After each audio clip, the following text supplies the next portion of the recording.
ඉතින් ඒ වගේ සීලය ගැනත් එහෙමයි. අපිත් පුංචි කාලේ සිල් රකින්න ආසයි. අපි පොයට පන්සලට සිල් ගන්න ආසයි. නමුත් මෙහෙම එකක් වුණා. අපි පුංචි කාලේ සිල් ගන්නට ගිහිල්ලා එනකොට මිනිස්සු කිව්වා උඹලා කාන්ට ආසාවෙන් තමයි සිල් ගන්නේ කියලා. ඇයි පොයදාට තේ දෙනවනේ. මිනිසුන් දෙන කෑම කන්ට ආසාවෙන් සිල් ගන්නේ කියලා.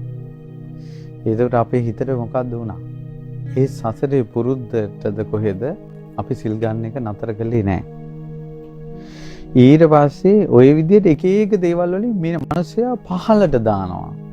සීලය කියන්නේ මොකද්ද කියලා දන්නේ නැහැ. ඊට පස්සේ මට වෙච්ච දේවල් ඊට පස්සේ දවසක් මම තැනකින් යනකොට මේ මම හිතේ දෙබරයක් ඇවිස්සලා දෙබරෙද්ද කොහෙද කෑවා. ඊට පස්සේ ළඟ හිටපු වයසක මිනිස්සෙක් කිව්වා උඹ සිල් ගන්නවානේ. කෝ සීලේ බලේ කිව්වා. ඊට පස්සේ තව දවසක් මම සිල් මේ පුංචි කාලේ ඊට පස්සේ මම අපි සිල් පන්සලේ සිල් ගන්නවා. සිල් අරන් ගෙදර ඇවිල්ලා දවසක් වුණ කඩේ ගියා. කඩේ ගියාට පස්සේ කඩේ හිටපු මිනිස්සු වට කරගෙන මම කිව්වා උඹලා සිල් ගන්නවා නා හිර ගන්න එපා. ඒතර මම දන්නේ හිරේ කියන්නේ මොකද්ද කියලා. ඊට පස්සේ මම ගෙදර ඇවිල්ලා අම්මලන් අහුවා මොකද්ද අම්මා හිරේ කියන්නේ කියලා. අම්මලා ඉතින් hina වෙලා කවුද බං කිව්වේ කියලා. හිරේ කියන්නේ විවාහයක් වෙනවට. හැබැයි වචනේ නම් හරි. ඊට පස්සේ ඔය පොඩි උන්ගේ හිතට දාන ඒවා. සීලයට ගැරෙව්වා. ඒ වනාහි සීලයට ගැරහිමයි. ඊට පස්සේ තව අපි ඕන භාවනා වැඩසටහන් වලට එනතුරු අපි සාමාන්‍යයෙන් ඉස්කෝලේ 12 වසර 13 වසර ඉගෙන ගන්න කාලේ අපි භාවනා වැඩසටහන් වලට ගිහිල්ලා එනකොට මිනිස්සු කෝ සිල් ගන්න ගියා අඩියක් ඵලයන් උඩින් එනවා. හිස් ලෝකේ ගුණධර්මයට ගැරෙව්වා. ඒවා මුල් කරගෙන අහිංසකයි ඉන්න පුළුවන්. වීරිය මන්දි අනිත් අයගේ උපකාරයෙන් කුසල් වඩන කොට්ටාසයක් ඉන්නවා. ඒ අය අනිත් අයගේ උපකාර නොලැබුණාට පස්සේ කුසල් දහම් වලින් පිරිහෙනවා. ඒ නිසා පංචශීලීවත් රකින්න බෑ. අම්මලාම කියනවා දරුවන්ට උඹලා බොරුවක් කියලා වරෙල්ලා. අර මාමාවොත් මේක කියපන්, අර නැන්දාවොත් මේක කියපන් කියලා අම්මලාම දරුවන්ට බොරුව ඉගැන්නුවා. පංචශීලීවත් නැහැ. ඕන්න දැන් දහම් වැඩසටහන් ටික ටික යනකොට තේරෙනවා Taman සිල්වත් වෙන්න ඕන කියලා. අඩුම තරමේ පංචශීලීවත් රකින්න ඕන.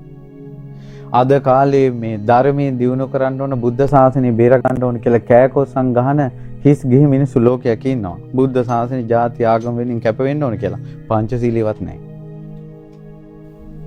තමා තුළ ගුණධර්මයක් නැතුව ලෝකේ ගුණධර්ම උපද්දවන්න හදනවා. වෙයිද මේක? වෙන්නේ නැහැ. මාගේ ශාස්ත්‍රඥ වහන්සේ තමා ධර්මය අවබෝධ කරගෙනයි ලෝකෙට දහම් දෙසුවේ. ඒ දේශනා කරපු ධර්මයේ බුදුරජාණන් වහන්සේ වදාලා තමන්ට පිං රැස් කර ගැනීම පිණිසත් කුසල් ඉපදවීම පිණිසත් තමන්ගේ සිතෙහි විමසීම පිණිසත් විමුක්ත ආයතනයක් පිණිසත් ධර්මයේ දේශනා කරන්න කියලා. අපි වුණත් මේ ධර්මයේ ශාස්ත්‍රඥ වහන්සේට ගරු කරලා තමයි මේ ධර්මයේ දේශනා කරන්නේ. දැන් අද ධර්ම දේශනාවේ নমස්කාර වේවා බුදුරුවනට සෑමදා බුදු හිමි සරණ යමි කියලා ගාථාව පළවෙනියෙන් පටන් ගන්න අපි බණ කිව්වේ. මේ තුනුරුවන්ට වැඳලා බණ කියන එක ආරම්භ කළෙත් මේ මහමෙවුනානේ. ඊට පස්සේ ඉතින් ඒ නිසා පින්වත්නි සත්පුරුෂ ඇසුර ඕන. ඒතර පංචශීලයක් ගැන ඕන අපි අහලා තිබ්බා. ඊට පස්සේ උපෝසත සිල් ගන්නවා, පොයට සිල් ගන්නවා. නමුත් සමහර වයසක මිනිස්සුත් ඉන්නවා පොයට සිල් ගන්නවා මේ සිල්පද 8 දන්නේ නැහැ. ඊට පස්සේ මොකද කරන්නේ? කොච්චරද කියනවනම් අපිට කිව්වා අපි ඉස්සර සිල් ගන්නකොට 12ට කලින් ඉඳගෙන ඕන තරම් කාපල්ලා. 12ට කලින් හැබැයි ඉඳ ගනින්න. හොඳට ඉඳගෙන ඉන්න පුළුවන් දක්ෂයෙක් හිටියොත් පැය 24ෙම සිල් රකින්න පුළුවන්. එයාට ආහාරත් ගනිමින්. ඊට පස්සේ ඔය විදිහට අනේක ප්‍රකාර නාඩගම් පන්සලේ සිල් මඬුවේ සිද්ධ වුණා. ඉතින් ඒ නිසා ඔයාලට කවුරු හරි අහිංසක සිල් රකින්න ආස කෙනෙක් ඉන්නවනම් ඒ හැට උපකාර පිණිස අද සීලය ගැන තියෙන ජාතක කතාවක් කියන්න. ඉතින් පින්වත්නි සීල් ගත්ත ඊට පස්සේ සීලයේ තියෙන පංච සීලේ ඊළඟට තව කෙනෙකුට පුළුවන් බඹසර පංච සීලේ සමාදන් වෙන්න. කියන්නේ පංචශීල පද පහත් එක්ක බ්‍රහ්මචාරී බව සමාදන් වෙනවා. එතකොට ඒ කාලවකවානුවේ කිසිම කාමක දෙයක් ලිංගික දෙයක් කරන්නේ නැහැ. ඒක උත්තමයි. පන්සිල් පද පහත් එක්ක රකිනවා. තව සමහර අයට ඉන්නවා රැයට කන්න අමාරුයි නම සිල් රකින්න බඹසරට රකින්න පුළුවන් සිල් රකින්න පුළුවන් හැබැයි රැයට කන්න නැතුව ඉන්න අමාරුයි. ඒ අයට පුළුවන් ආජීවට්ටම සීලය සමාදන් වෙන්න. ඒතර බඹසරත් එක්ක සීලේ තියෙනවා කේලමින් පරුස වචනෙන් හිස් වචනෙන් මිත්‍යා ආජීවයෙන් වැළකීලා ඉන්නවා. ඒ සිල් පදාට. තව කෙනෙකුට පුළුවන් උපෝසතේ සමාදන් වෙන්න. සිල්පද 8. එතකොට බඹසරත් එක්ක විකාල භෝජනෙන් වැළකෙනවා නැටුම් ගැයුම් වැයුම් විකාර දර්ශන මල් ගඳ සුවඳ විලවුන් දැරීමෙන් වැළකිනවා උස්සාසන මහාසයන් වලින් වැළකෙනවා. හැබැයි සූත්‍ර දේශනාවක ගිහි දස සීලයක් ගැන මම දැකලා නැහැ. අටුවාවෙත් දැකලා නැහැ. ඉතින් මේ නමුත් අපි තවම ධර්ම ඉගෙන ගන්න පිරිසක් ඉතින් ඒකාන්තව මම කියන්නේ. නමුත් දැකලා නැහැ මෙතෙක් කියපු ධර්මයකින්. නමුත් ගිහි මිනිස්සු දස සීලේ සමාදන් වෙනවා. එතකොට ඒ කාල වකවානුදී මිල මුදල් පරිහරණයෙන් ඈත් වෙලා ඉන්නවා. ඒක දස සීලේ.